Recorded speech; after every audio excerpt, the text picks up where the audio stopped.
welcome back to my channel, Sharing is Caring. Hari ini tanggal 26 Maret, tepatnya 2 hari yang lalu di tanggal 24 Maret, aku melakukan alternatif dari liposuction, di mana proses ini lemak bisa hilang permanen tanpa bersentuhan dengan pisau bedah. Tekniknya itu yang disebut dengan cryosculpting. Kalau kamu mungkin yang pernah dengar itu adalah cool sculpting. Cool sculpting dengan cryosculpting sebenarnya itu mirip ya, cuma cryosculpting itu adalah teknologi yang lebih baru. Cool sculpting kan udah beberapa tahun yang lalu. Jadi pada prinsipnya itu lemak kita itu didinginkan di temperatur minus 8 sampai 10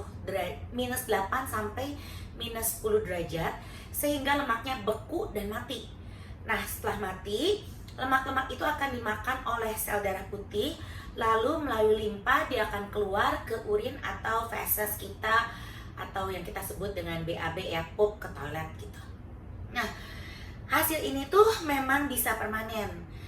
Aku sih yakin banget karena aku memang udah pernah ngelakuin 4 bulan yang lalu di bagian pinggang belakang, dan it works gitu.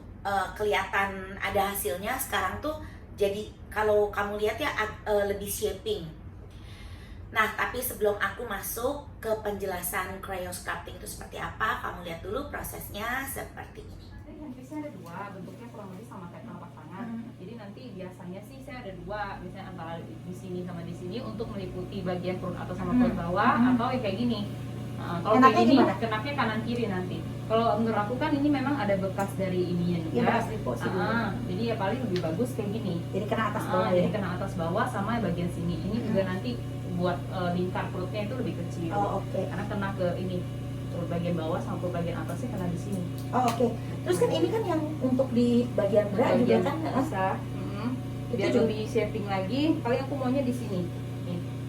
Oh, Nanti- bukan di sini ya, Dok? Bukan di sini. Iya, yang tadi. Ini dulu mana? Oh, di sini. sini bisa. Bisa. Iya, agak sedikit. Ini udah ke pernah atas. sekali sih waktu itu. Oh. Udah pernah sekali dan aku ngerasa lumayan sih, makanya pengen lagi. Oh. Di sini ya, ini. Nah, Oh, ini jadi bisa nih. agak agak naik. ya supaya kalau lebih sini malah shape. nggak ada. Oh iya, Kan ini otot benar-benar. nih. Benar Ini tuh, jalan. kalau misalnya ini diginiin nih otomatis. Iya, Aduh, benar. perutnya ngeri deh. Oke. Oke, mulai ya. Kalau kamu lihat ya, ini ada pakai ini kan. Nah, ini itu adalah pelindung supaya pada saat nanti kita dinginkan tuh kulitnya itu nggak luka gitu. Karena ini tuh ada slime-nya sebagai penghantar. Terus udah gitu di sini juga ada pelindung supaya nggak langsung mengenai kulit. Ini kayak gini nih alatnya. Aduh, nggak. Jadi kayak dijepit.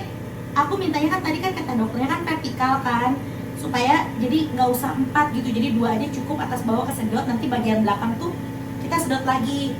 Nah, boleh tolong di ini nggak? Ini nih kesini, jadi kelihatan tuh nyedotnya seperti apa.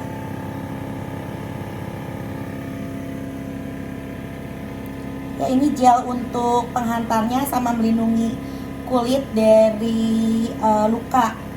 Nah, ini didiemin selama 45 menit.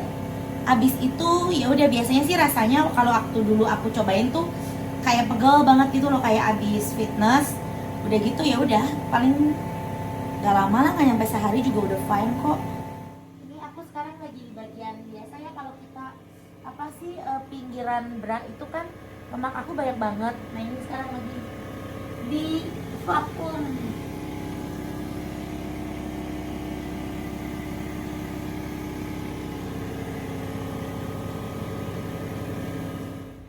Aku jelasin dulu ya, apa yang membedakan antara cool sculpting dengan cryosculpting. Ini kembali lagi berdasarkan Mr. Google. Karena aku bukan dokter ahli, aku hanya berbagi pengalaman aku.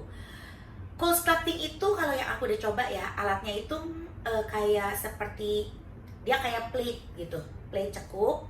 Terus dia ditaruh di area misalnya area tangan, kemudian kayak kerasa kesedot sama kepukul-pukul. Nah, sedangkan kalau cryosculpting itu alatnya tuh kotak seperti yang tadi kamu lihat. Di dalamnya itu bolong, udah gitu disedot. Aku nggak punya video cool sculpting karena pada saat 4 bulan yang lalu aku di school sculpting tuh aku belum bikin YouTube gitu. Tapi mungkin kamu bisa Google, kamu bisa lihat lah ya seperti apa. Oke, prosesnya itu kalau kemarin aku itu kan jadi di sini. Karena aku mau ambil lemak bagian atas dan bagian bawah. Jadi taruh 2 di sini. Ditekan, disedot gitu supaya kena lemaknya. Nah, ini lemak yang tercubit itu kemudian dialirkan dingin. Pertama kali aja sih sebenarnya kalau kata aku nggak sakit, cool sculpting tuh menurut aku lebih sakit. Cool sculpting tuh lebih lama loh sakitnya, sampai aku yang udahlah lama-lama biasa gitu. Kalau ini tuh cuma kayak disedot gini, terus kayak dipijet-pijet gitu loh. Aku bisa ketiduran sih kalau di cryo sculpting. Nah, itu prosesnya itu sekitar 45 menit. Udah selesainya diangkat, kemudian dimasas. Aku tanyakan masas itu untuk apa? Dimasas itu karena kalau misalnya kamu lihat itu kan bagian yang di sini aja kan yang merah. Nah, sedangkan yang tengah ini kan nggak kena, karena kan kena alat dong. Diproses, dimasas supaya nanti dinginnya itu sama. Jadi yang di area sini itu semua menghilang. Jadi kemarin aku bikin di belakang, buat yang bra itu kan lemaknya tebel, sama di perut. Nah, kalau dari yang kemarin aku dikerjain itu, aku dikerjainnya di klinik Initial G di Jakarta Selatan. Sebenarnya aku tuh mau bikin tangan semua, cuma mereka bilang jangan gitu karena nanti kerja limpa itu terlalu berat. Jadi kalau kamu mau kerjain itu hanya maksimal 2 area. Jadi kayak aku di sini sama di sini, jangan lebih. Nah, pengulangan di tempat yang sama hanya boleh dilakukan di 4 bulan setelah itu. Tapi yang berdekatan 2 bulan lagi aku mau bikin di tangan yang berdekatan sama di pinggang sini, sehingga shaping. Berapa banyak lemak yang bisa terambil itu adalah 70% dari yang tercubit. Jadi kalau kamu kecubit segini, 70%-nya itu bisa hilang permanen. Jadi kalau kamu yang gemuk sekali ya, kamu jangan berharap bahwa dengan cryo sculpting ini kamu bisa kurusnya instan. Gimana pun yang kena pisau bedah itu pasti lebih instan, karena kalau pisau bedah tuh bener-bener bisa sampai dalam banget, bisa sampai hilang. Cuma kan sakit ya. Terus udah gitu kan butuh proses anestesi. Jadi mungkin ini alternatif yang menurut aku bagus buat kamu yang sekedar cabi atau hanya ingin menghilangkan lemak di bagian tertentu. Jadi kalau kayak aku tuh makin berumur tuh pinggang aku tuh gede banget. Kalau kamu lihat ukurannya nih. Gede banget aku pas diukur. Karena kalau udah seumur aku ini, lemak itu biasanya mengumpul di satu tempat. Kalau aku sih di sini. Jadi kalau yang pahanya membesar makin besar. Kalau yang dia lemaknya itu berkumpul di pipi, itu pipinya makin besar. Jadi akhirnya aku ambil alternatif ini, dan memang karena aku nggak terlalu gemuk, aku belum mau untuk lipo sementara waktu. Memang kedepannya aku tetap mau tummy tuck sih. Nah, jadi lumayan lah aku bisa berkurang 30%. Sekitar 30% in total dari lemak yang ada, lumayan lah ya. Dan harganya pun juga nggak terlalu mahal. Kalau kamu lihat biaya kita satu perut itu rata-rata itu 70 sampai 100 juta. Tapi betul lemaknya itu ya udah jelas ya, kamu kan gosok gitu loh. Jadi bisa hilang. Untuk yang tangan, aku sendiri nggak suggest kalian itu liposuction. Kenapa? Aku tuh udah lihat tingkat kegagalannya tinggi. Jadi gelombang.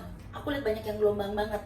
Kemudian kalau kamu cuma tangan aja, itu kamu kan tetap harus bius total. Bius total tuh gimana pun pasti mahal. Jadi itu pasti sekitar 60 juta ke atas. Sedangkan kalau ini per circle itu hanya 5 juta. Jadi circle tuh 2 ya. Jadi kalau tangan tuh 1 circle udah 5 juta aja gitu. Terus kalau misalnya kamu cuma sedikit, kamu mau liposuction dengan menggunakan bius lokal ya, jadi cuma sini memang nggak terlalu mahal, mungkin paling sekitar 20 juta. Tapi masalahnya adalah pengambilannya juga nggak akan banyak. Aku udah lihat gitu loh. Jadi mau ngapain ya udahlah, kalau tangan aku mau cryo cuma nanti 2 bulan lagi ya. Pinggang pun juga sama, perut kalau misalnya kamu cuma buat shaping itu ambilnya dari belakang ya, bukan dari depan. Jadi depan ini buat rata, tapi kalau kamu mau berpinggang itu dari sini semuanya. Nah ini aku masih gede. Kenapa aku pilih cryo sekarang? Karena aku memang mau cobain dua-duanya. Secara harga, cryo sculpting itu lebih murah. Karena secara mesin, cryo itu lebih murah daripada cool sculpting. Kenapa lebih murah? Karena cryo itu hanya punya dua alat. Jadi kiri dan kanan gede. Sedangkan cool sculpting itu alatnya banyak. Jadi otomatis lebih mahal kan. Tapi yang aku baca, cryo sculpting ini pakai 2 aplikator. Jadi aku berpikir kalau seandainya 2 mesin di satu perahu, itu hasilnya kan pasti akan lebih bagus ketimbang 1 mesin. Kok kan nono ya? Itu. Nah, hasilnya seperti apa? Nanti 1,5 bulan dari sekarang, aku akan bikin video lagi dengan diukur hasilnya seperti apa. Jadi kamu bisa lihat apakah metode dengan pembekuan lemak ini betul-betul bisa berhasil atau tidak. Kalau permanen, aku bisa garanti permanen karena aku 4 bulan yang lalu aku udah ngelakuin pembekuan lemak ini dan sampai sekarang itu bener-bener jadi bagian aku tuh lumayan lebih shaping ketimbang dulu tuh bener-bener lurus. Soalnya kalau misalnya udah seumur aku kan biasanya badan itu udah bukan kaca cekung, kaca cembung ya gitu. Sekarang lumayan lah udah agak-agak cekung sedikit gitu. So guys, if you really like this video, please like, share, subscribe, and don't forget, wait for the next video buat result hasil aku seperti apa. Thank you so much and I love you. Bye-bye.